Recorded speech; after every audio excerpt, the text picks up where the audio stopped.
pues no, con mucho entusiasmo, estaba bien un poquito sorprendida, pero bueno, con mucho agradecimiento. No, muy importante, precisamente venimos de una reunión con un grupo de organizaciones que están en coordinación con FENAPAZ para el tema de paz urbana, y yo creo que la firma del acuerdo para la terminación del conflicto tanto con FARC como con ELN, con EPL, va a dejar al descubierto una cantidad de violencias cruzadas que tienen las ciudades que han estado muy escondidas por el tema del conflicto armado.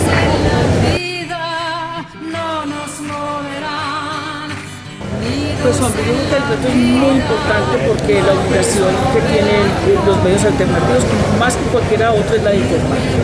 la de propiciar, crear opinión crítica y sobre todo de informar de las bondades de lo que significa la firma del acuerdo de paz. Los otros medios son empresas, son negocios y a ellos no les interesa sino mantener el negocio, por lo tanto informar o desinformar hace parte de sus gestiones.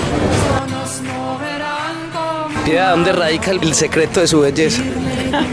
Tampoco, no. No nos moverán, unidos en la lucha, no nos moverán, unidos en la lucha, no nos moverán como un árbol firme junto al río. No nos moverán, no nos moverán, no nos moverán como un árbol firme junto al río. No nos moverán, no nos moverán.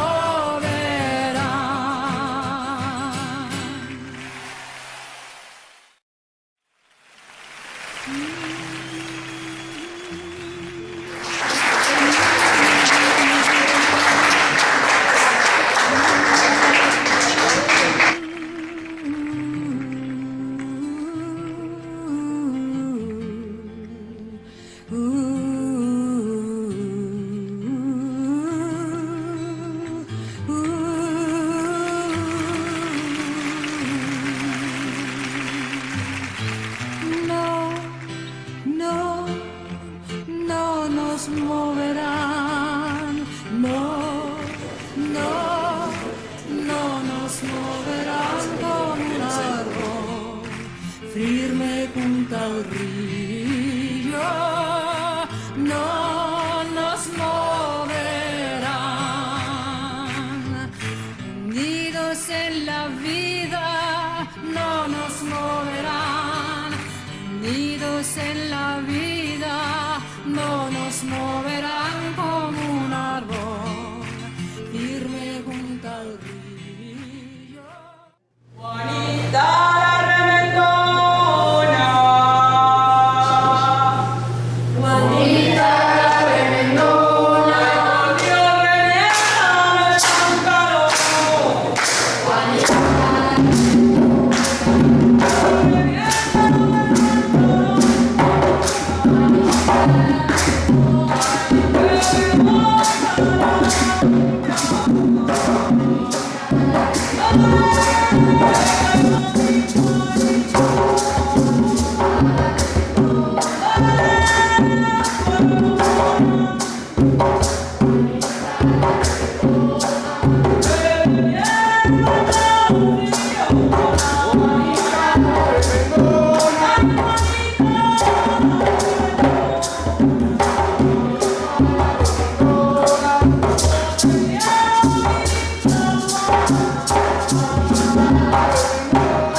Al presidente nacional de Intrastatales, Ari Restrepo Valencia, quien inicialmente se va a dirigir hacia ustedes, es la doctora Piedad Córdoba, dando un bonito homenaje a tu labor. Un fuerte aplauso para Ari también. Gracias. Gracias a todos.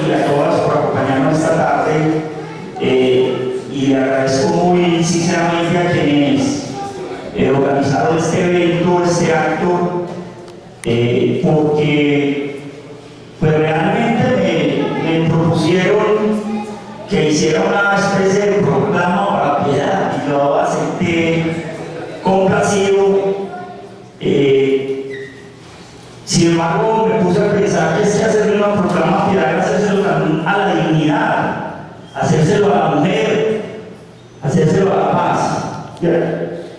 Y pues vamos a ver cómo me salió lo que intentamos escribir para Piedad Córdoba ahora. Proclama por la dignidad. Piedad Córdoba Ruiz, mujer de paz, revive el ejemplo de dignidad. Hoy, 5 de diciembre del 2016, organizaciones sociales, políticas y ciudadanas de la ciudad de Bello proclamamos a la abogada antioqueña Piedad Córdoba Ruiz como ejemplo vivo de que cuando se tiene confianza en sí misma y en sus derechos políticos,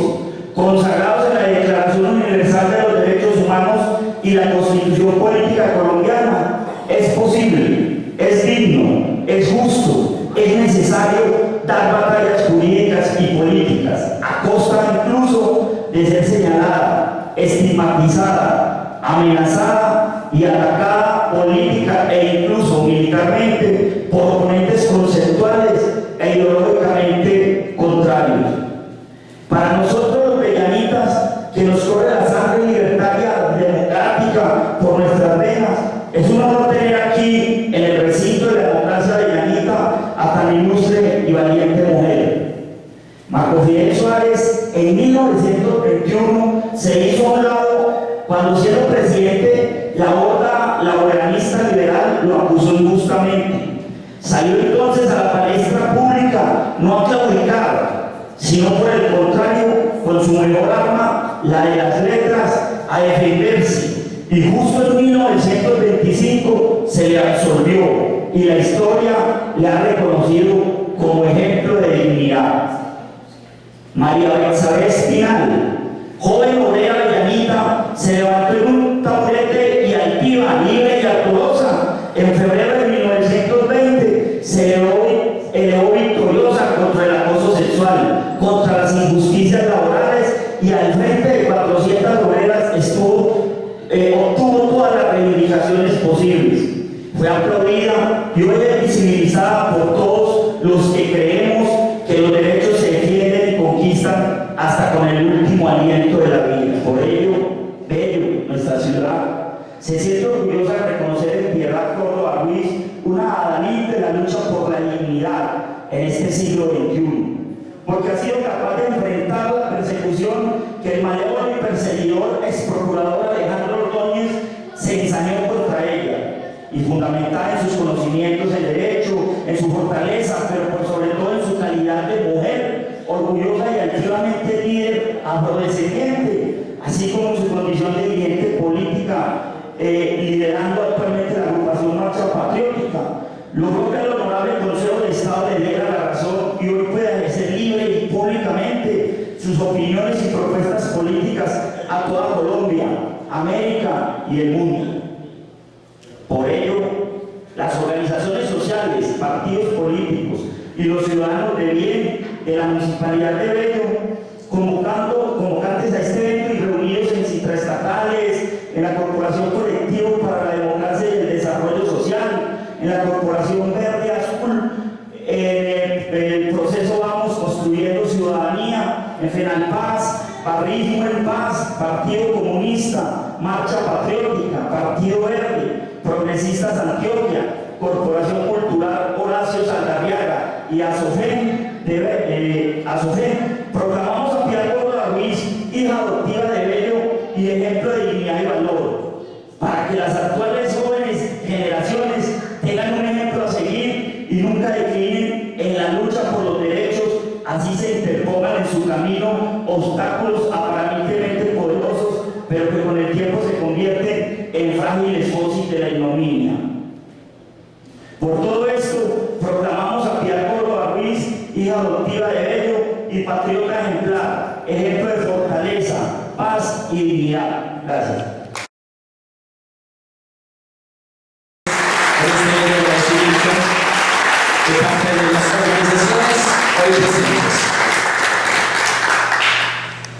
Bueno, primero que todo, muy buenas tardes a todas y a todos.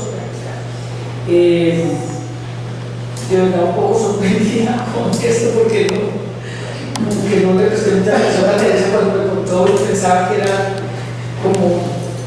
una cosa menos ceremoniosa. Agradecerle a Danilo, de presidente de Simprestatales, igualmente a Juan David, a toda la familia Muñoz que coordinaron y hicieron posible con todas las organizaciones y las corporaciones, con Penal Paz, con el Partido Verde, el Partido Comunista, Marcha Patriótica, en fin, los jóvenes y las jóvenes que hoy hacen presencia aquí en este escenario. Primero que todo, muchísimas gracias.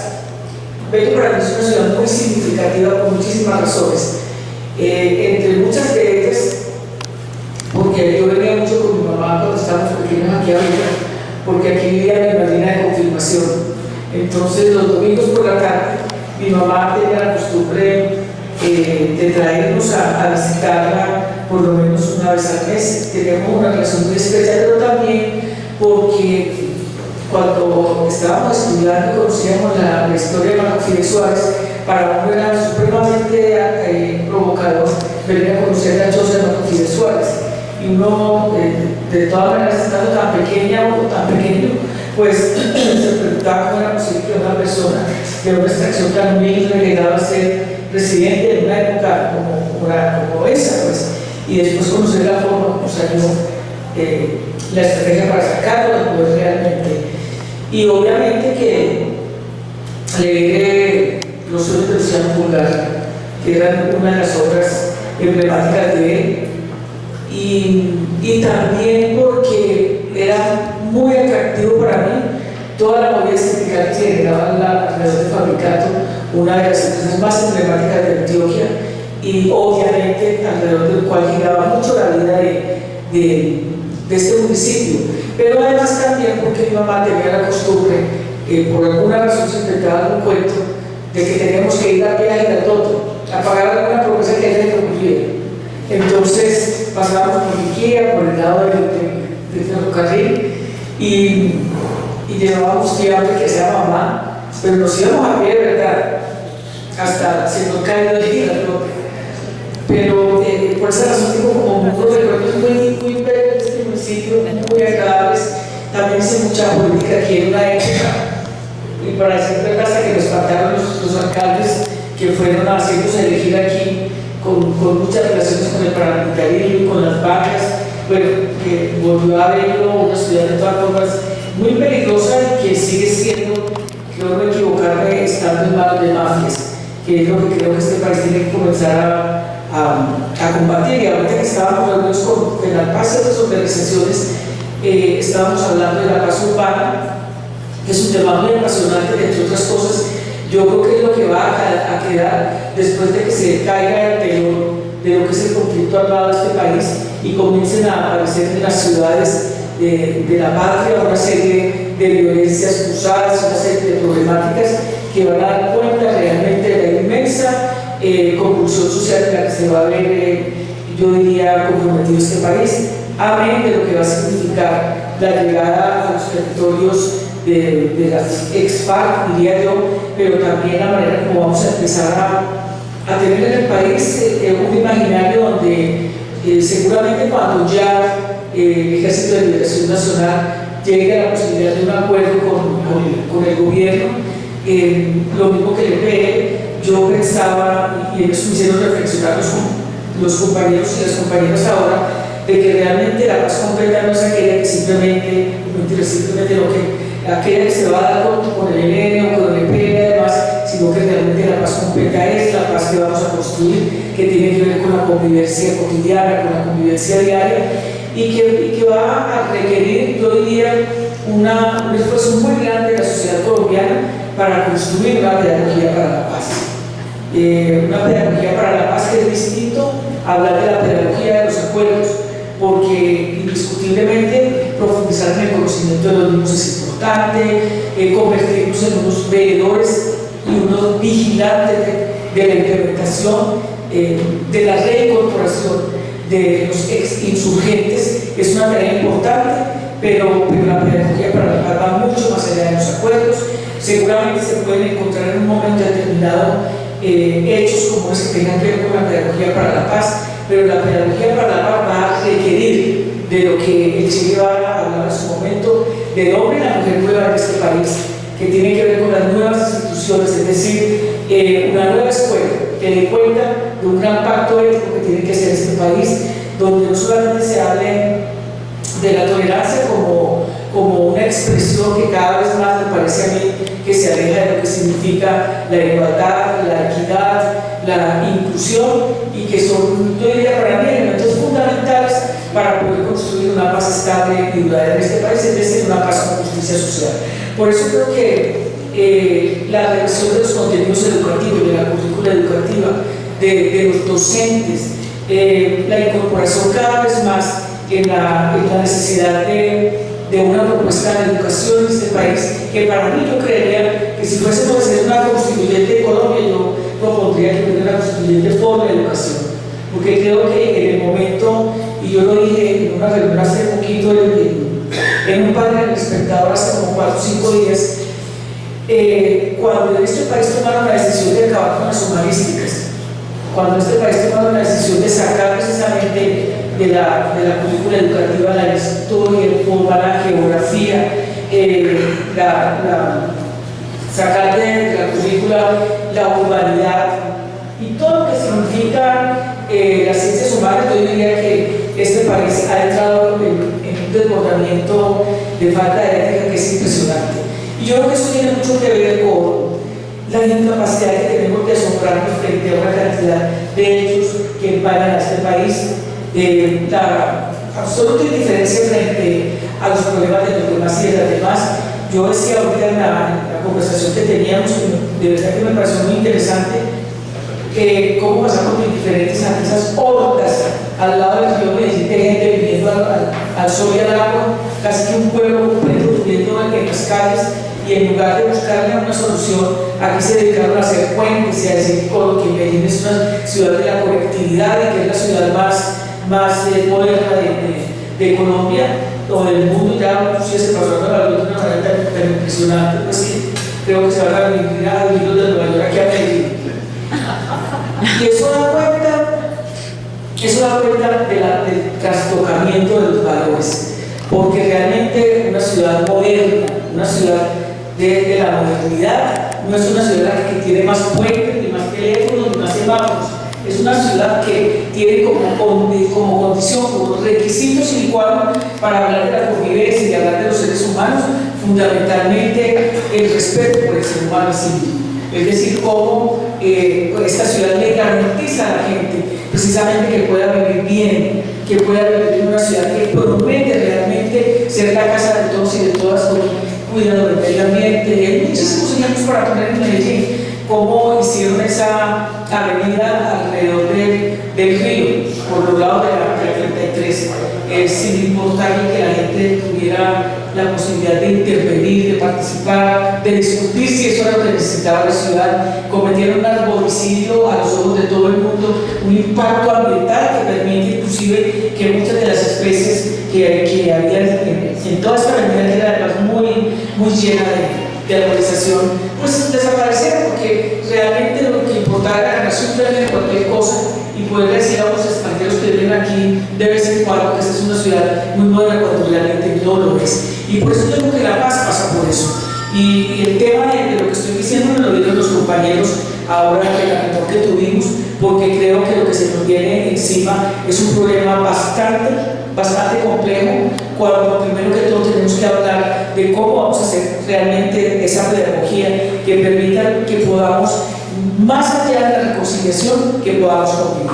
unos y otros en medio de inmensas diferencias, pero también cómo estas ciudades, cómo el país en general va a tener la capacidad de poder ampliar las posibilidades de que hombres y mujeres que se alzaron en armas, y no se alzaron en armas simplemente porque les dio la gana. Este es un país estrecho, un país que tiene las oportunidades, un país que no amplía la democracia en el sentido estricto de la palabra, sino todo lo contrario, es un país que se cierran. Yo creo que a nosotros nos tiene que poner a pensar muchísimo el resultado del plebiscito,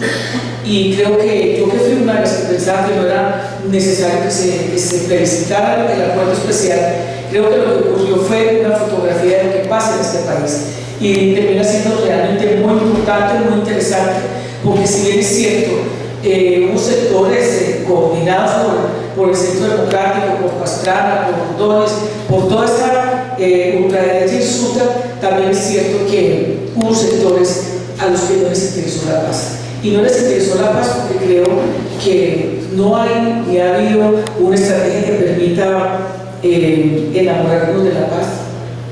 Tener claro para qué realmente Colombia entra en lo que significa la posibilidad de dividir los conflictos sin tenerlos que matar. Pero ese plebiscito dio cuenta de ello, y eso no tiene que ver con una fatiga de las instituciones. La gente no cree en las instituciones de este país. Tal vez así que los compañeros comentaban ahora algo que realmente llama la atención, que vemos la noticia y la vemos pasar de largo, la dejamos que siga desapercibida, y es el hecho de que la gente, y ahí hay también una nueva propuesta constituyente por la justicia, que la gente en vez de estar avanzando está retrocediendo, y entonces la gente está haciendo justicia por su propia mano. Lo que comentábamos y lo hemos visto mucho en Barranquilla, hemos visto muchas ciudades del país donde la gente lincha literalmente y asesina literalmente a una persona que coge robando, o muchas veces también ustedes han visto a personas que han violado niños y niñas en este país, pero en lugar de detenernos a pensar qué es lo que hay detrás de esa conducta de esas personas que toman la decisión de linchar a otro o a otra, nosotros vemos la noticia, seguimos de largo, cuando lo que está demostrando eso es que no creen en las instituciones, es decir, no creen en la justicia, no creen en el aparato judicial, y eso se torna muy grave. Yo creo que también eso se reflejó en el plebiscito, se reflejó no solamente por una inmensa abstención, que si bien es cierto tiene que ver con la indiferencia, también tiene que ver con que el Estado no ha propiciado mecanismos, ni herramientas, ni instrumentos para que la gente pueda participar. Tiene que ver con la participación también. Y es así como nosotros antes de la elección, de la votación del plebiscito, le dijimos al presidente, le dijimos a la registraduría, le dijimos, y lo dijimos en las audiencias, a la gente que hay que permitirle que pueda votar. Una persona que viva en Turumanquí, por ejemplo, en Buenaventura, que tiene que coger una chalupa que le vale 100.000 pesos para ir a votar y escasamente tiene con qué comer, esa persona no vota, pero tiene que decidir si vota o come. Pues primero come, y no le parece que sea importante votar. Y ese faltante de democracia tiene que ver precisamente con que al gobierno le interesa muy poquito que la gente participe, y que yo creo que se llevaron una inmensa sorpresa. Detrás de esto yo te diría, detrás de esto yo diría, Darío, que hay también un descreimiento del país, de la sociedad en su conjunto, y creo que se está extendiendo como un fenómeno en muchas regiones del mundo, y es la despolitización de la gente. Y creo que, como de lo que hablaba Bob en su momento, es muy importante politizar a la gente, y esa es una obligación nuestra, de los y las dirigentes políticas que estamos en estas actividades, porque la política es el instrumento para resolver los conflictos, y es supuestamente lo que estamos dejando claro en lo que significa la discusión de los acuerdos, el acuerdo como tal, porque quienes durante muchos años estuvimos exigiendo la salida política y negociada del conflicto, lo hacíamos fundamentalmente recogiendo la política como instrumento que tiene que resolver los conflictos de una sociedad. Y creo que ese hecho que se dio en el plebiscito, donde la desinformación, la manipulación, las mentiras dieron realmente al traste con la posibilidad de que la gente pudiera pronunciarse frente a lo que yo creo que éticamente es lo más importante que puede pasar en este país, y es la preservación de la vida, es dejar de matarnos, es dejar de lado el instrumento dialógico de la discusión de la palabra para construir otros escenarios. Y yo creo que el hecho de que la gente hubiera salido con unas demostraciones de ignorancia tan supremamente grandes, que son muy preocupantes, yo creo que el aparato educativo de este país debería estar casi que en cuidados intensivos y en emergencia permanente, porque el hecho de que una persona, las iglesias, hubieran posibilitado que por lo que ellos se inventaron de ideología de género, que no existe en ninguna parte, sino en la cabeza de ellos,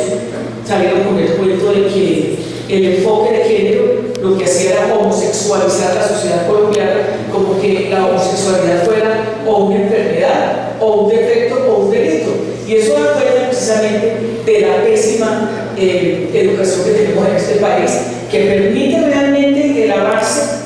mejor dicho, el retroceso del Estado laico por un Estado profesional. Y yo creo que ese es un debate que está ahí, que lo tenemos que dar y que amenaza inclusive la posibilidad de la construcción democrática de esta sociedad. Río de Janeiro y en Sao Paulo acaban de elegir dos alcaldes que hacen parte precisamente de estas iglesias. Y yo creo que la espiritualidad es un tema de cada cual, pero yo no creo que nosotros tengamos que cambiar la Biblia, la Constitución. Si quieres, espere, fíjate la paz. Yo creo que cada vez más es necesario la necesidad de una sociedad, de este Estado muy empobrecido, muy precario en términos de lo que significa el ejercicio de la ciudadanía, de los derechos, de lo que significa realmente para mí el buen vivir. Y el buen vivir no está precisamente en que tengamos más fuentes para ganar premios de obras arquitectónicas, cuando la gente en las regiones, en los sectores rurales, no tiene ni la forma de salir a una avenida a vender lo que produce o a sembrar lo que produce. O sea, tenemos muchos debates pendientes y yo diría como rememoraría a Gramsci, hablando del sujeto histórico, yo creo que el sujeto histórico de esta sociedad colombiana es diverso, es múltiple, es multicolor, y somos nosotros y nosotras los que tenemos la obligación, que tenemos la posibilidad inclusive, que ya se vuelve casi un lujo de reflexionar, de pensar, en un momento determinado como este espacio, que más que un homenaje, yo creo que es un espacio que nos brindamos para hablar sobre lo que significa la paz con justicia social, para reflexionar sobre qué tipo de instituciones requerimos en este país, para comenzar a pensar cuál es la sociedad que nosotros tenemos que construir, si es la sociedad de cemento para unos cuantos o es la posibilidad de que nosotros seamos parte de la salida y de la solución a los inmensos problemas que tiene este país. A mí me parece realmente muy grave que, por ejemplo, en Bogotá se acuestan 400.000 personas sin comer. Y eso parece que no le preocupa absolutamente a nadie. O que aquí en este país hayan 7 millones prácticamente indigentes. O que en el escenario de las grandes ciudades nosotros veamos los semáforos de poblados llenos de negros y de negras o de afrodescendientes, como quieran decir, que están ahí sobreviviendo, pidiendo limosna, no tienen ninguna posibilidad de pensarse como seres humanos, o que en Bogotá cada vez más vemos indígenas, niñas pidiendo limosna en los semáforos, no saben casi ni hablar, no conocen prácticamente la ciudad, y esa es una responsabilidad nuestra, una responsabilidad de la sociedad que tenemos y una responsabilidad del Estado. Hablar de paz ahora es muy fácil. Yo decía estos días que hablar de paz era tan fácil ahora que lo sacaban a uno en la portada de cara, de Jet, de Chrome, de Vanidades. Pero cuando nosotros empezamos a hablar de paz, empezamos a ser terroristas, a ser perseguidos, a ser asesinados, a ser desplazados, a ser amenazados, a ser exiliados. Y por lo tanto yo creo que la resistencia es parte de lo que significan los principios, los valores y sobre todo la lucha por la defensa de los seres humanos, que definitivamente, como decía el comandante Fidel Castro, que pasa a otro plano, pero pasa a ser importante en términos del legado que dejó. No se trata de acabar con el hombre, sino de acabar con el hambre. Y esa expresión conlleva una reflexión muy profunda frente a lo que tiene que ver con una sociedad de consumo, que cada vez más está preparando hombres y mujeres en el individualismo, en la competencia. Y una de las expresiones de él en Colombia es ese cuento de servir lo paga. Esa es tal vez una expresión tan vulgar como decir ustedes tienen que ganar una lotería para tener el derecho a la educación o a la formación, cuando cada vez más es necesaria la formación e información para ser competitivos en una sociedad que camina a velocidades espantosas y donde el conocimiento se convierte en el, yo diría, como en el bien más importante que pueda tener uno como ser humano. Por eso creo que yo he pasado por circunstancias de verdad muy difíciles, muy complejas, que en otras circunstancias de pronto me hubieran hecho desfallecer. Hoy le decía a alguien que me preguntaba si yo volvería al Senado de la República, yo ya no tengo nada que hacer en el Senado. Cuando yo tenía que hacer en el Senado una democracia injusta, una justicia manipulada supuestamente, para sacar a quienes pensamos distinto de esos escenarios, me sacó del momento en el que yo quería estar, para el que me había preparado toda la vida, para el que había luchado toda la vida, que era finalmente la discusión de cuáles eran los elementos y los contenidos para lograr la construcción de una paz con justicia social después de la terminación del conflicto. Por lo tanto, yo decía que ya no me interesa estar ahí. Creo que el paso hay que dárselo a otras generaciones y a otras personas, y por eso creo que los jóvenes y las jóvenes tienen una inmensa responsabilidad, pero nosotros tenemos la obligación de brindarles los elementos y las herramientas para que ellos puedan realmente participar en esta sociedad que se tiene que construir de otra manera, una sociedad que no puede seguir siendo la saga que deja el neoliberalismo, que tanto daño le ha hecho a esta sociedad, que es la responsable del cambio climático y que, vuelvo y repito, es más importante en esta sociedad del individualismo acumular que realmente ser capaces de construir procesos colectivos donde fundamentalmente el centro de esos procesos sea así el bienestar, pero partiendo de la base de que el avance es para los seres humanos. Y Medellín es un ejemplo. Y ustedes pensarán que es que yo estoy en contra de Medellín, pero es que no me gusta como esta, así es sencillo, porque vuelvo y repito, aquí es más importante un puente que un ser humano. En Medellín es más importante un puente que un ser humano, porque si Medellín pensara, reflexionar a sus líderes y sus lideresas, quienes lo gobiernan, pensar realmente desde la humanidad, desde el humanismo, uno no puede tener 1000 personas al lado de Medellín y a las que construyen un puente para que le tomen una foto y que digan en Nueva York que somos la sociedad de la conectividad. A mí me parece que eso es vulgar y es totalmente impresentable, porque hace parte precisamente de lo que significa el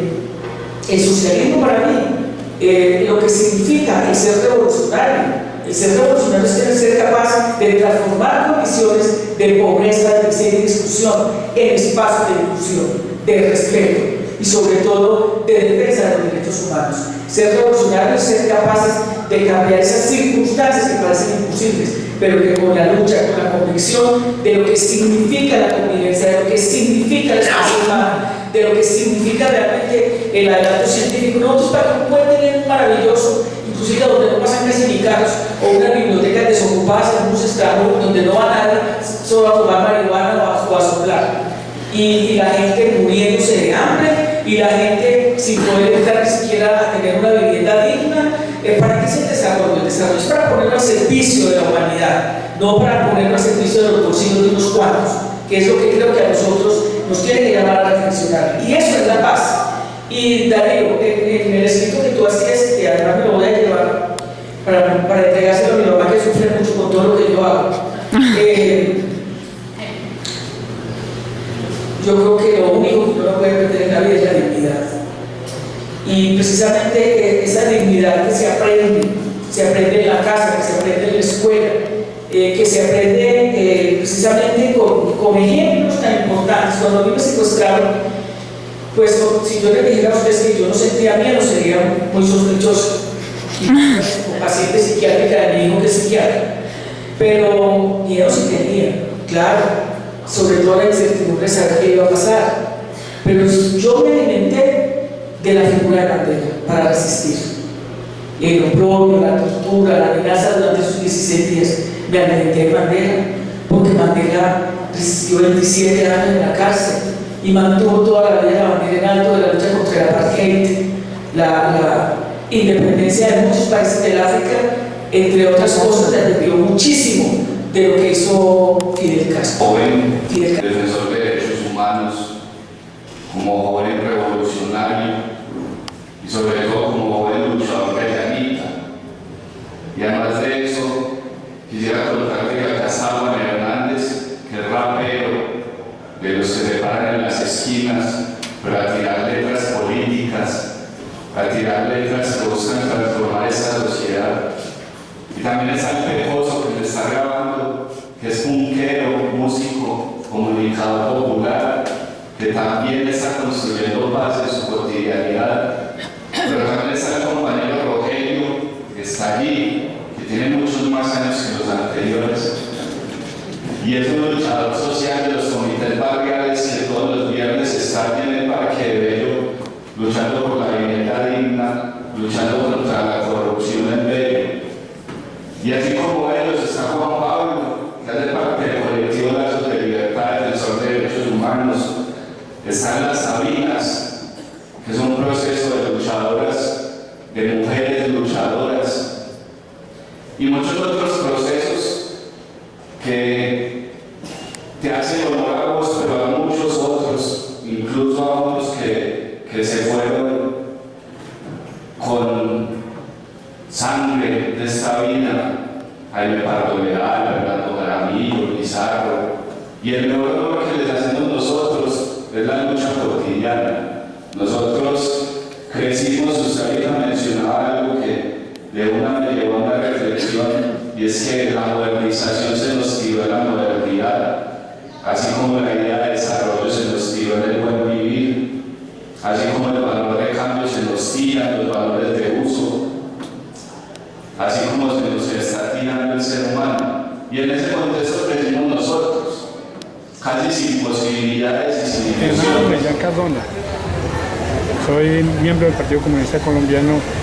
que tenemos aquí una célula militando después de mucha persecución. Y en fin, el motivo del homenaje a esta señora es que ella ha participado en este proceso de paz. Y consideramos que es necesario que la gente se vaya concientizando de que sin paz no podemos vivir. Yo tengo 70 años y toda mi vida he estado en guerra. Nosotros nacimos en estado de sitio y depende del gobierno, entonces se cambia de nombre, que estatuto de seguridad, que seguridad para todos, que bueno, todos los nombres que le han puesto, inclusive las maneras más burdas para perseguir a la izquierda ha sido hasta los jueces sin rostro. ¿Recuerdan algo de eso? Entonces nosotros pensamos de que ella es en sí una persona muy representativa en este proceso de paz, y por eso queremos no solamente congratularnos con ella por lo que ha hecho, por el proceso, sino decirle que estamos con ella también ahora que recuperó sus derechos políticos, conculcados injustamente por el señor procurador que ha salido. Primero, cabe resaltar que ha sido una mujer que ha luchado fuertemente por la paz.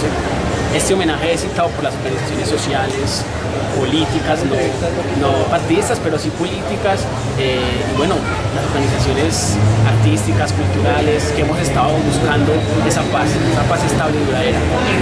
Y más que Piedad Córdoba, que ha tenido que pasar por mucho, bueno, por tema de coyuntura nacional, ha estado pendiente de la liberación de los secuestrados, y bueno, ahora después de su inhabilitación política que se logró esclarecer y que realmente ya puede ejercer un cargo público